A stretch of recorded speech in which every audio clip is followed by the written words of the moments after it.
ドラゴンボールとか見た世代は、もう竜イコール緑は思ってない。先入観ね、シェンロンみたいなね。カイドウも竜であり、桃之助も竜である。これって本当に偶然なのかなと。確かに。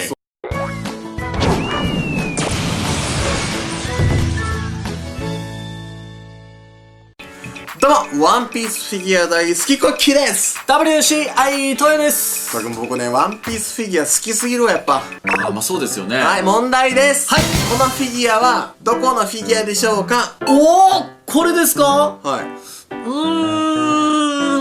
今世の中にワンピースフィギュアマニアって意外と多いと思うんですよね。はいはい。だから POP とかね。はいはい。例えばプライズだったらワーコレとか、MSP とかグランジスタとか、大体見たらみんな分かる人多いと思うんだけど、これ見て答えれる人は本当のワンピースフィギュアマニアだと思う。これ知らんなぁ。神木くんでも無理。いやもう神木さんでも無理でしょうね。そう、これね、僕もちろん答えれるんだけど、これね、何かって言ったら、ヒゲ剃りのね、シックについてた全知らんおまけのフィギュアなんだよ。これ持ってる人なかなか2です。すごいっすね。そう。ただ、このルフィを見て、こんなシーンあったって思う人多いと思う。いや、思いますね。そうでしょ？そんな時に役に立つのが、こちらのね、ワンピースのカラーウォークです。なんかカラーな絵がいっぱい載ってるやつですよね。そらカラー種やからね。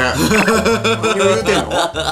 いや、カラーウォーク知らん人もおるかもしらんから。カラーウォーク知らないみんな、こうやって言ったらこれ、ライオンっていうテーマのやつね。そうそうそうそう。他にも、ほら、ゴリラがあったりとか、で、シャークがあったりとか、野田先生が描いてるそのカラーイラストがね、こうやって載ってるわけよ、こうやって。そうこれ本当にね、よくって、例えばこうやってほら、扉絵なんかも普通に載ってるんだけど、普通にね、だって高級複製原画とか買ったら3万円しちゃうわけよ、3万円以上ね。だからこれって1冊1500円ぐらいで買えるんだよ。おお、そう考えたらめちゃくちゃお得ですね。めちゃくちゃお得やね。なんだこの案件感。これ案件じゃないですよ。案件じゃ別にお金もらってないけど、これ。お金くれ。はい。で、で、ちょっと何が言いたいかっていうと、このね、さっきのフィギュア、このライオンの中に実は載ってるんだよね。ライオンの中に載ってる、これ。サーフィンしてたんすか、あれ。そう。どう？みんな見える？ここのページのイラストなんだよ。サーフボードですね。そう、これなんかすごく面白くって、まずルフィが悪魔の実の能力者なのに、気軽にサーフィンしてるとこ珍しいんだよ。確かに。そう、珍しいし、トピックのペンじゃないんだよ、今回。見てほら、タッチが。確かに。このかすれ具合とか、しっかりこの筆で描いてる。そうですよね。わかるでしょ。っていうように、なんかこう波がね、ルフィがもちろん主役なんだけど、波も主役だよっていう感じですごい丁寧に描かれたりする。確かに、まだメリーの時代ですもんね。そう。で、こういうのとかも、カラーウォークで改めて見るから気づけることって多いんですよね。確かに。小田先生の隠したメッセージとか、色使いで分かることって多いんで、カラーウォークってすごいやっぱ読むんだよ。まあそうっすよね。そう。で、何が他にも分かるかって言ったらね、今でこそ有名だと思うんだけど、これね、例えばカラーウォークのボリューム2、もうルフィたちの何気ない朝って感じやん、寝起きのね。これめちゃくちゃ好きなの、これ。で、これって実は裏もこう繋がってんの、絵がこうやって。そう、裏もこう繋がってて、みんなよく見て。ここ。メリー号のね、選手がしっかり木の色になってるんで、これ。そうっすね。そう。これアニメだとね、白いイメージですもんね。そう、アニメだったらね、ここね、白やんか。まあこれは、コエッキーチャンネルもよく扱ってるんだけど、カラーウォークの2が出た時なんかね、2003年っすよ、まだ。2003年。そう。僕まだ小さい子供ですわ。ちっちゃい子供やった？何歳？何歳やろ？15年前やろ。いいよ、この無駄な時間は。ということで、カラーウォークはたくさんの情報を持ってる、リブルカードにもなる、ポーネグリフにもなるようなアイテムだと思うんですよ。で、今回ね、なんでこれいちいちカラーウォークを今回取り出して紹介したかっていうと、ちょっとある考察を、カラーウォークをもとにみんなにちょっと紹介したいなと思って。何ですか？今もう大人気ワノ国やってるわけじゃないですか。ワノ国、で、ワノ国の、主人公って言ったら、敵カイドウさん。で、麦わらの一味います。で、赤鞘国男いです。いますね。で、忘れてはいけない、光月家。ああ、おでん様と桃之助。そうそう、桃之助なんでね。いまいちまだ桃之助って活躍してる描写もないんだけど、そうですね。そう、カイドウと同じ竜になれたりとか、そう、今あんまりそのストーリー上関わってないから、後ですごいどんでん返しが待ってるかもしれないと思うと、なかなかやっぱ見過ごせないキャラなわけですよ。まあね、なんか重要そうなキャラではありますもんね、やっぱり。そう。じゃあね、まずこのカラーウォークの7見てほしいんですよ。例えばこうタイトルが、ティラノサウルスってまあ書いてあって、ティラノサウルスらしき恐竜がいるんだけど、実際、ワノ国に入って竜々の実のティラノサウルスはまだ出てきたいんだよね。確かに、この時点でちょっとワノ国っぽい。そう、だから竜々の実のティラノサウルスは、ここに書いてあるってことは、どっかにいるはずなんだけど、それが誰かとね、考える最後の謎には繋がってるかなって気もするんだよ。ということはもしかしてティラノサウルスが判明するかもしれないよね、今後ね。そうっすよね。僕の中でこいつじゃないのかなってキャラも一応いるんだけど、それちょっとまた違う時にまたお話しますね。聞きたいっていう人はチャンネル登録。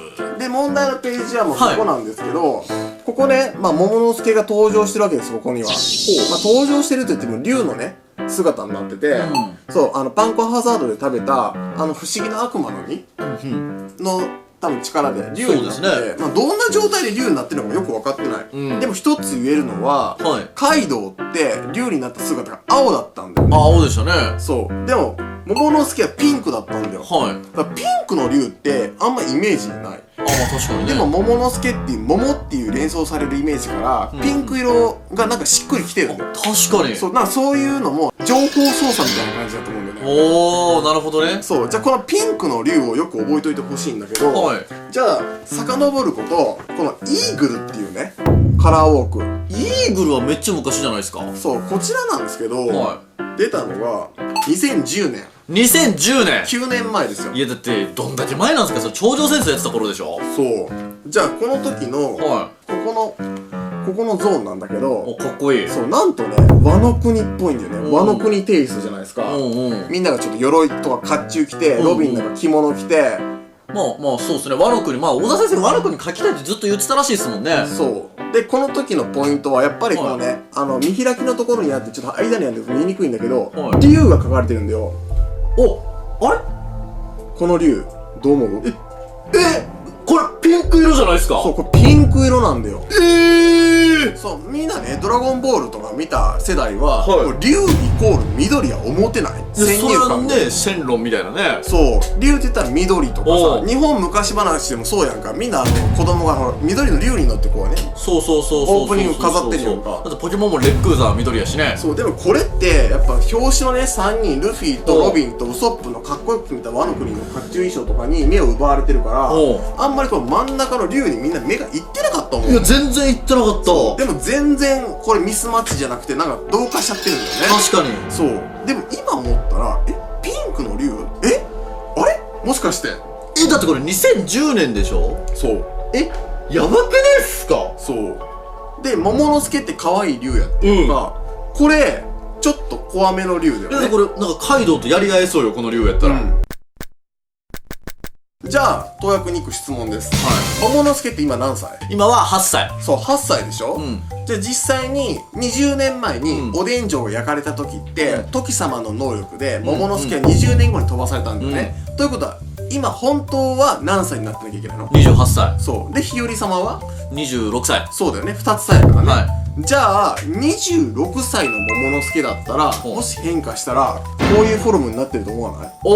確かに。まあ、大人版って感じですよね。そうそう。今のちょっと可愛らしい桃之助の竜ね。ちょっと、まあ、戦力として弱っちい感じするんじゃん。まだ見た目がね。まあ、ヤクルトだとそうですね。でも、ここまで来ると、ボロブレスとか吹けそうやん。いや、強すぎるわ。そうでしょ。じゃあ、ワノ国には、どんな能力者がいるって言ったら、たくさんいる中でね、ちょっといまいち目立ってないかもしれないけど、しのぶちゃん。熟。